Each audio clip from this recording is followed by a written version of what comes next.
Welcome to KopperKoala Reads Creepypastas Episode 2. This episode is titled Rats, and I'm joined by FallenSeraph89. I always hear these rats scratching in the roof when I try to sleep. It keeps me awake some nights, but other nights I sleep through it, blissfully unaware that they continue to rake their little claws across the roof all night long. I share a room with my twin sister, and she never can sleep through it. She often wakes up, standing over my bed and whispering tiredly, "They're doing it again, Kayla. The rats are scratching again." I don't really know why she always woke me up, though.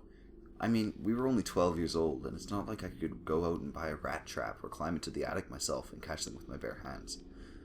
So we would always walk down the dark corridor in a straight line towards my parents' bedroom and wake up my dad. He always knew what to do.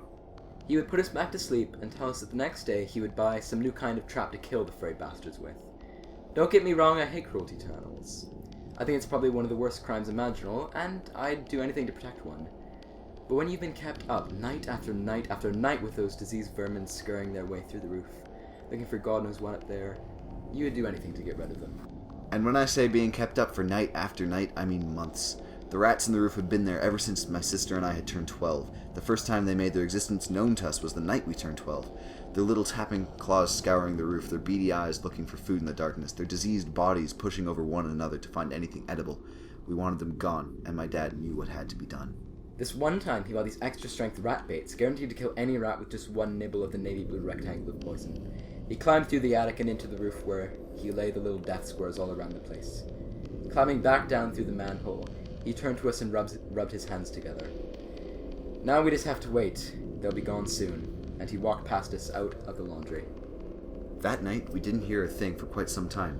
"Dad did it," I whispered to my sister. "He got them." Though I wasn't entirely sure. Looking back on that now, I think I said that more to reassure myself than to comfort her. Although as the night progressed, we began to hear the noises again, and I knew the rats hadn't fallen for the bait. We would have to consult our dad again in the morning.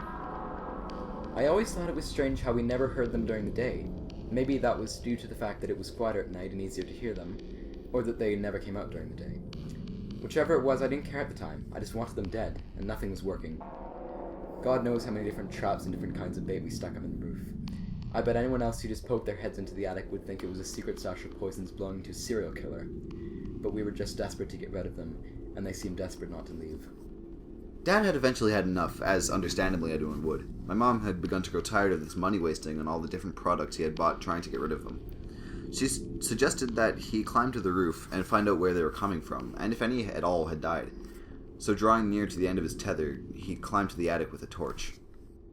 "You're going to have to go all the way down to our bedroom, because that's the only place they ever scratch," my sister said as his legs disappeared into the thick blackness up above.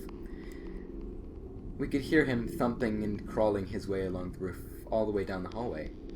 "Have you seen any dead rats yet, Dad?"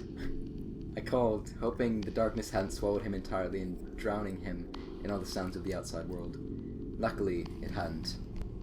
"Not yet. It's weird. There isn't even any evidence proving that there was ever rats up here. It's really strange." He trailed off mid-sentence, and I thought it would be best to let him concentrate.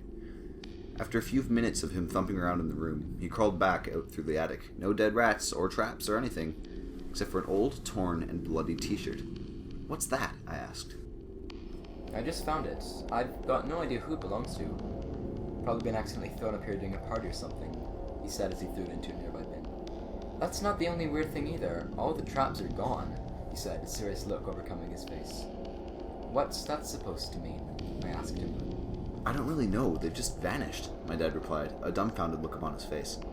"I have to talk with your mother now, girls. Leave us alone for a bit." And he pushed past us and walked towards his bedroom.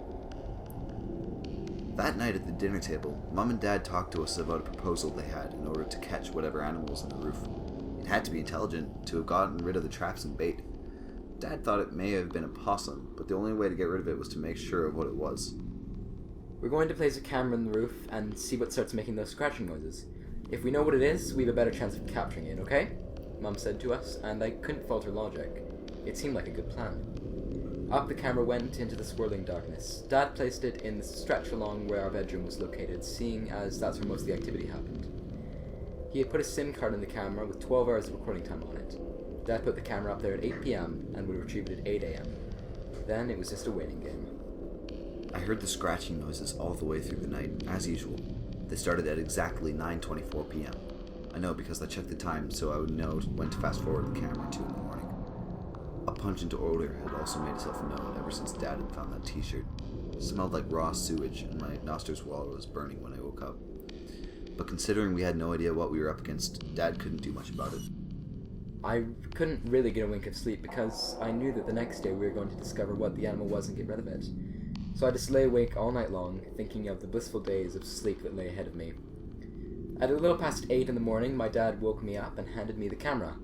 "Watch this and let me know what animal it is," he said, turning back to walk out of my bedroom. "Where are you going to then?" I asked him, stopping him in his tracks.